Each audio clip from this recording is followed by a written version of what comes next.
Hey, what's going on, Who That Nation? This is yours truly, TJ Jones, the host of the State of the Saints podcast, giving you all the State of the Saints podcast halftime report.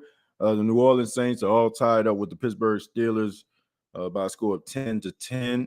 The black and gold will get the ball back at the start of the second half. The New Orleans Saints in the first half, they were a little bit up and down. They were mostly bombarded by penalties. Penalties have been the story of the first half, and also the third down conversion rate of the Pittsburgh Steelers. Tackling has been an issue, and also just guys being out of position. There's a lot of stretch plays, a lot of plays where they're trying to spread out the Saints' defense, and it's been working. And the Pittsburgh Steelers throughout the 2022 season have not been a good season, but I mean, good team. But when you're playing against the New Orleans Saints, they make even the most average teams look formidable. Uh, Looking at some of the stats, Andy Dalton, 12 of 16, 129 yards and a touchdown. Good to He had a good 2-minute drill, which has not been an issue when it comes to Andy Dalton. 2-minute drills he actually thrives in. If the Saints offense consists of 2-minute drills, then Andy Dalton would be a really good quarterback. Taysom Hill had a pass which was incomplete. You had Alvin Kamara, 5 carries for 21 yards, had a long of 14. Andy Dalton with 1 yard. Juwan Johnson, 4 catches for 36 yards. He's definitely showed up in this game. Jarvis Landry got a couple of catches. Chris Olave has been targeted 4 times. Honestly, you can say all 4 of the passes he could have caught. It was a pass down to, that he got, on a fade route.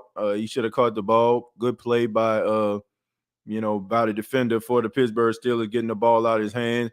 And also the catch there was caught, and then Devontae Casey actually cleaned his clock on that one. I don't understand like how in the world Najee Harris is back in this game. Like seriously, this is the kind of stuff I be talking about right here. It's clear, like when he got hit by Justin Evans, the dude was out on his feet a little bit. Well, he was down on the ground a little bit, wasn't moving.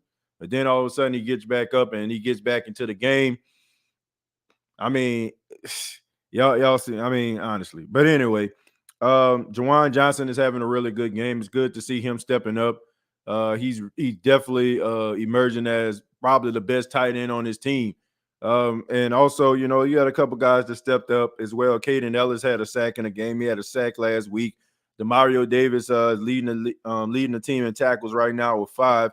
Tyrann Mathieu with 4. Lante Taylor with that big hit.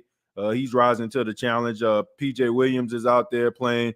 And you also have Cameron Jordan and Carl Granderson with a half of a sack apiece. Look, the Saints got to get pressure on Kenny Pickett. I mean, a lot of the times he has all day to throw the ball. Like honestly, if this dude probably wasn't a rookie, he probably would have about 250 yards right now. How much time this dude actually has in the pocket? The Saints got to find ways to get this dude off his spot, even if that includes probably rushing some linebackers or something. I mean, send Caden Ellis, send Mario Davis, get this dude off of his spot, man. Like, do not allow this dude to have time. And then also you have to take advantage of the opportunities when you can able to get him on the ground. There's been times when you can get Kenny Pickett.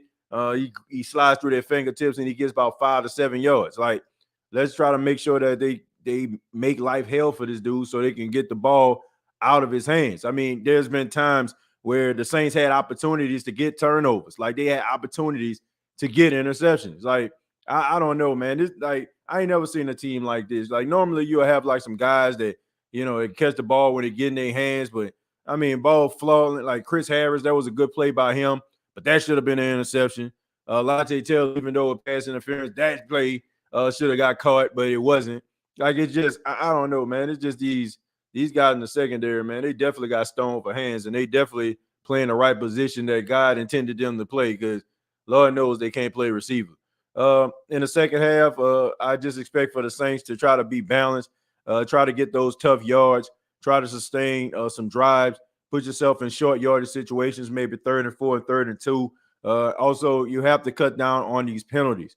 These penalties have been hell for this team, and if you continue to go down this route, you're going to find yourself losing this game. I mean, it's tied at 10, so basically that's equivalent to 0-0 going into the second half. So it's anybody's game right now. And if the Saints want to win this game, they got to minimize the mistakes and also take advantage of some plays that may present themselves, including maybe getting a turnover. Steelers O-line pushing Saints D-line around, definitely. That's because I don't understand it. I understand why the Saints trying to rush forward. I just don't. Like, you got a rookie quarterback right here. Like, he's not adjusting to the NFL just yet, where you can't send some type of exotic plays. Like, get this dude off his spot. I mean, I can count. Like, there was one time this dude held on to the ball for like 7 to 8 seconds. And you know the thing about it is, we as fans, we'll probably get mad at the Saints defensive line or something, like, secondary. If one of those guys catch the ball, we'll get mad at the secondary. But if you give a guy that much time to throw the football, I mean, how long do you think this dude's supposed to cover? So that's the way I feel about it. Let me see. I'm about to call Taylor Butterfingers. He stayed missing a pick. That's why he play in the secondary. Why is it so hard for BB Gunn step up in the pocket? And that was that play. Okay, that play that TJ Watt tripped him up on. I know people probably gonna blame the offensive line, but the dude had like 5 to 6 seconds, you know what I'm saying, before he took off. It's just certain plays like that. Like, I just look at it, I'm like, that ain't the offensive line fault, because the offensive line basically is just supposed to hold it between like 3 to 4 seconds, if they, but if you reading through your progressions and you can't get the ball out your hand, man, that's not on the offensive line. All right, so like I said, my final thought, folks, is let's just hope that we can run the football. You can kind of, set up maybe the play action, maybe take a deep shot down the field, man. Maybe push the heat out there. You got to take advantage of the secondary that's kind of teetering right now since Minkah Fitzpatrick isn't out there.